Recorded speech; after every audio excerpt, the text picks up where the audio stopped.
ขอคนที่เกี่ยวของเสือและศรัทธาในคำทำนายจากไพ่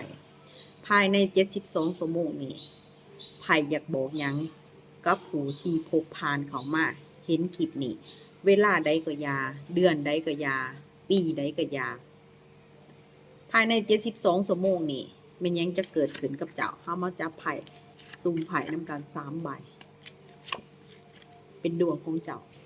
ดวงของผู้ที่พบเห็นภายใน72ชั่วโมงนี้มันยังจะเกิดขึ้นไพ่บอกว่าภายใน72ชั่วโมงนี้สิ่งที่เจ้ากำลังลงมือเฮ็ดสร้างทำบางที่เจ้าอาจจะเมื่อยล้าอาจจะบ่ได้รับคำตอบอาจจะบ่ได้รับผลสำเร็จแต่ไพ่มันบอกว่าความสำเร็จเกิดขึ้นมาช้าแน่แต่มันก็มาและเจ้าเป็นคนหนึ่งที่มีความโชคดีจะมีผู้ให้ความช่วยเหลือยื่นมือเข้ามาหาเจ้าว้าวเงินก้อนใหญ่จะมาหาเจ้าภายใน72ชั่วโมงนี้เงินก้อนนี้จะมาทุกทิศทุกทางจะมาจากหลายช่องทางบ่ว่าจะประกอบการค้าขายอาชีพแม่ค้าขายโลกออนไลน์หรือ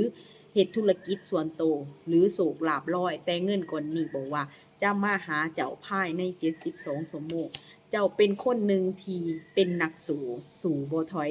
สร้างความเข้มแข็งให้กับตัวเองภายใน72ชั่วโมงนี้เงินก้อนใหญ่จะแล่นเข้ามามือทานเงินก้อนใหญ่จะมาจากการเก็งกำไรเงินก้อนใหญ่จะได้มาจากดินฟ้าอากาศภายใน72ชั่วโมงนี้นี่คือดวงของเจ้าผู้ที่เกี่ยวของกับเงินก้อนใหญ่